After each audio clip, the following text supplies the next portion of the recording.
आपका सिस्टम में डेमन्स है। इस वीडियो में हम देखेंगे कि डेमन्स क्या होता है, कैसे हम उन्हें ढूंढ सकते हैं, कैसे हम उन्हें मैनेज कर सकते हैं और अगर डेमन्स ठीक से काम नहीं करता है तो कैसे हम उस प्रॉब्लम को सॉल्व कर सकते हैं। इन सारी चीजों को इस वीडियो में हम डिस्कस करेंगे। तो video Linux for all series का पार्ट है। So let's start daemon hunting. Daemons को समझने से पहले चलो जान लेते हैं प्रोसेस क्या होता है। Process the instance of running program, मतलब जो भी प्रोग्राम आप चलाते हो वो सारे प्रोसेस होता है। जैसे कि आप कोई गेम खेलो या फिर कोई फाइल एडिट करो या फिर ब्राउज करो कोई चीज इंटरनेट पे, सारे प्रोसेस होता है। देखो मैं यहाँ पे फायरफॉक्स खोल रहा हूँ, प्रोसेस स्टार्ट। हाँ मैं फायरफॉक्स को बंद करूंगा, प्रोसेस स्टॉप। मैं कमेंट रन करता हूँ ये टर्मिनल पे, बूम प्रोसेस स्टार्ट। अब अगर आपको सिस्टम में कौन सा प्रोसेस चल रहा है ये आपको देखना है तो आप लिखेंगे टर्मिनल पे ps-aux। देखिए इतना सारा प्रोसेस हमारा सिस्टम में चल रहा है। जो मैंने अभी पिंग गूगल किया ना, वो देखो ये प्रोसेस है। अभी मैंने सर्च किया ना ps-aux, ये भी एक प्रोसेस है क्योंकि ये भी हमने टर्मिनल में चलाया। लेकिन इतने सारे प्रोसेस तो मैंने नहीं चलाया। इतने सारे प्रोसेस कहाँ से आया? एक्चुअली जब सिस्टम स्टार्ट हुआ सिस्टम ने इन प्रोसेस को चला दिया था और इनमें से काफी सारा डेमन्स भी है। डेमन्स या डीमन्स कुछ भी कहो। अब कौन सा प्रोसेस डेमन्स है हम कैसे पता करेंगे? देखो डेमन्स के नाम के पीछे काफी बार डी रहता है। जैसे मैं देखता हूँ, मुझे नहीं मालूम कि एसएसएच चल रहा है कि नहीं मेरे सिस्टम में। अगर मैं देखना चाहूँ कि मेरे सिस्टम में एसएसएच चल रहा है कि नहीं तो मैं लिखूंगा ps-aux grep ssh। ओ एसएसएच नहीं चल रहा है इसलिए एसएसएच डी नहीं दिखाया। अगर यहाँ पे एसएसएच चल रहा होता तो आप एसएसएच डी बोल के प्रोसेस देख पाते। जैसे मैं चला के दिखाई देता हूँ systemctl start ssh। देखो जो ऑथेंटिकेशन की मांग रहा है। ओके अब अगर मैं कमेंट को रन करूँ देखो अब इसमें एसएसएच डी आ रहा है। डी मतलब डेमन। एक्चुअली डेमन क्या होता है? जैसे विंडोज में रहता है ना बैकग्राउंड प्रोसेस जिसको सिस्टम खुद ही चला देता है, वैसे ही डेमन्स लिनक्स का बैकग्राउंड प्रोसेस है। डेमन्स के बिना लिनक्स को चलाना इम्पॉसिबल है। ये लिनक्स में डेमन्स चल रहा है इसीलिए आप इतने आसानी से लिनक्स को इस्तेमाल कर पा रहे हो। एक्चुअली डेमन शब्द काफी कल्चर में निगेटिव तरीके से यूज होता है लेकिन ग्रीक माइथोलॉजी से यहाँ पे डेमन्स को लिया गया है। ग्रीक माइथोलॉजी में डेमन्स ऐसा क्रिएचर है जो गुड भी नहीं है एविल भी नहीं है। लेकिन लिनक्स में हम डेमन्स को मैनेज कैसे करेंगे? उसके लिए हम यूज करेंगे सिस्टम डी।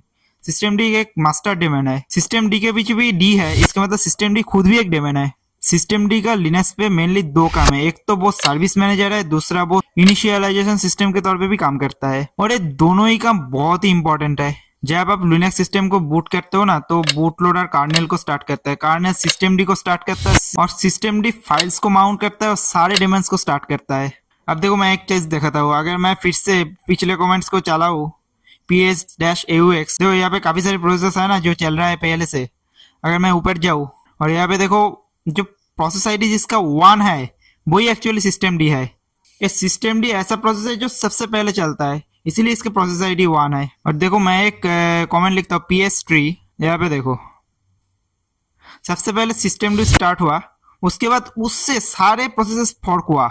मतलब ये सारे प्रोसेस के पिताजी है। हम डेमन्स को डेमन्स बोलते हैं ना या फिर बैकग्राउंड प्रोसेस कहते हैं, लेकिन लिनक्स के सिस्टम डी डेमन्स को डेमन्स नहीं बोलते हैं, वो उसको यूनिट्स बोलता है। ये थोड़ा कॉन्फ्यूजिंग है लेकिन क्या करे यही सच है। हम जिसे डेमन्स बोलते हैं सिस्टम डी उसे ही यूनिट्स बोलता है।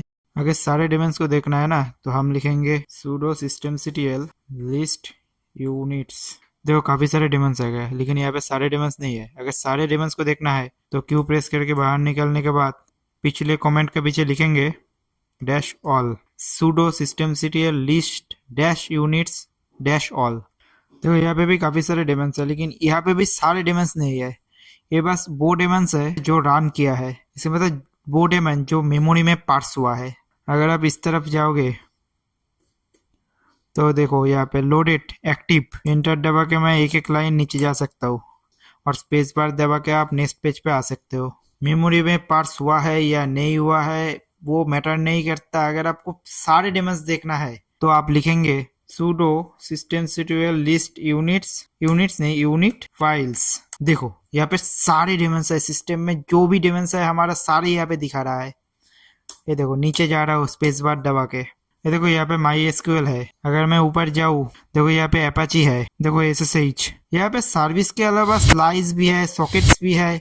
अगर मुझे सिर्फ सर्विसेज को देखना है तो मैं कैसे देखूंगा? तब मैं लिखूंगा sudo systemctl list -unit -t, मतलब टाइप। कौन सा टाइप? सर्विस। और सॉरी यहाँ पे यूनिट्स होगा। ओके, अब सिर्फ सर्विसेज से आपको दिखा रहा है। इस तरीके से आप अपने सिस्टम में डेमन्स को फाइंड कर सकते हैं। तब चलो देखते हैं सिस्टम डी की मदद से सारे डेमन्स को कैसे मैनेज किया जाता है। उसके लिए एक टूल है सिस्टम सीटीएल। हमने थोड़ी देर पहले एसएसएच को स्टार्ट किया ना, सिस्टम सीटीएल को ही यूज किया था उस समय भी। आपको अगर जानना है कि एसएसएच अगर चल रहा है कि नहीं, एक्टिव है कि नहीं, तो हम उसके लिए भी सिस्टम सीटीएल को इस्तेमाल कर सकते हैं। देखो सिस्टम सीटीएल स्टेटस एसएसएच, देखो active, yes active, running, healthy, लेकिन यहाँ पे लिखा है डिसेबल्ड। इसका मतलब ये है कि इस समय तो एसएसएच एक्टिव है, लेकिन जैसे ही मैं सिस्टम को रिबूट करूंगा तो ऑटोमेटिकली एसएसएच नहीं चलेगा। अगर आप चाहते हो कि सिस्टम रिबूट होते ही एसएसएच ऑटोमेटिकली स्टार्ट हो जाए तो हम क्या करेंगे, हम इसे इनेबल कर देंगे। देखो पहले क्योंकि मैं यहाँ से निकलता हूँ, उसके बाद सिस्टम सीटीएल इनेबल एसएसएच, बस डन, एसएसएच इनेबल हो गया। अब अगर मैं स्टेटस को देखूं तो एसएसएच इनेबल्ड है। इसका मतलब अगली बार जब सिस्टम रिबूट होगा ना तो एसएसएच ऑटोमेटिकली स्टार्ट हो जाएगा। अब अगर मुझे एसएसएच को बंद करना है तो मैं कैसे करूंगा, उसके लिए मुझे लिखूंगा sudo systemctl stop ssh। तो पासवर्ड मांग रहा है, गलत पासवर्ड दे दिया। ओके, मेरा कैप्स लॉक ऑन है। अब ठीक है, देखो आप स्टेटस करूंगा तो इनएक्टिव हो गया। अब कुछ मजेदार चीज आपको मैं दिखाता हूँ। आपको अगर देखना हो कि कोई सर्विस इनेबल है कि नहीं, तो आप डायरेक्टली देख सकते हो systemctl is dash enabled ssh। Enabled मतलब इनेबल्ड है। अगर इस इनेबल्ड के जगह अगर मैं इस एक्टिव कर दूं, ओ ये इनएक्टिव है, ये इनेबल्ड है लेकिन इनएक्टिव है। इसका मतलब इस टाइम तो वो रन नहीं कर रहा है, लेकिन जैसे ही मैं सिस्टम को रिबूट करूंगा तो ऑटोमेटिकली रन हो जाएगा। अब मैं आपको एक चीज दिखाना चाहता हूँ। मैं यहाँ पे एसएसएच को स्टार्ट कर लेता हूँ। आप एसएसएच डेमन स्टार्ट रहते हुए मैं इसके कॉन्फ़िगरेशन में मान लो कुछ चेंज करता हूँ, तो वो नया configuration SSH daemon directly adopt नहीं करेगा। उसको अडॉप्ट करवाने के लिए मुझे रिस्टार्ट करवाना पड़ेगा। अब रिस्टार्ट करने के लिए एक तो मैं कर सकता हूँ इसे स्टॉप करके फिर स्टार्ट कर सकता हूँ, या फिर डायरेक्टली मैं लिख सकता हूँ sudo systemctl रिस्टार्ट एसएसएच। ये देखो रिस्टार्ट हो गया, लेकिन रिस्टार्ट थोड़ा हेवी प्रोसेस है ना। मैं अगर इसे रिलोड कर पाऊँ तो ये देखो,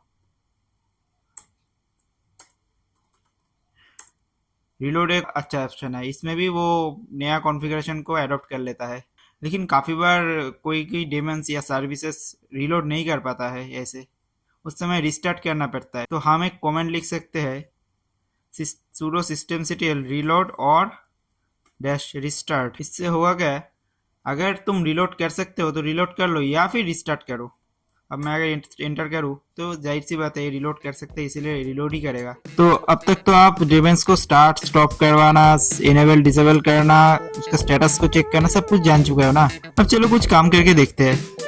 इंजनेस को मैं इंस्टॉल करता हूँ। उसके लिए मैं लिखूंगा sudo apt install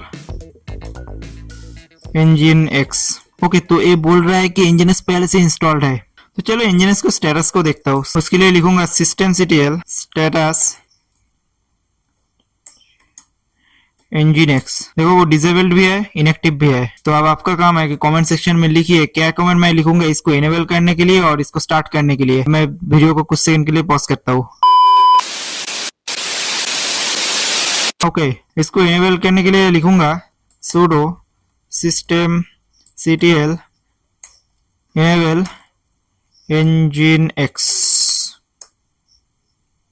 इनेबल हो गया, देखो स्टेटस में दिखाता हूँ। ओके, अब इसको रन करना पड़ेगा। उसके लिए लिखूंगा स्टार्ट nginx। ओके, अब स्टेटस को देखो, देखो ये एक्टिव है, मैं nginx सर्वर को चला रहा हूँ। अब चलो मैं अपाचे सर्वर को भी यहाँ पे इंस्टॉल करता हूँ। sudo apt install apache 2। देखो apache 2 पहले से इंस्टॉल है, लेकिन वो अपग्रेड कर रहा है तो करने देता हूँ, ये थोड़ा टाइम लेगा। Yes done. अब मैं इसका स्टेटस को भी देखता हूँ।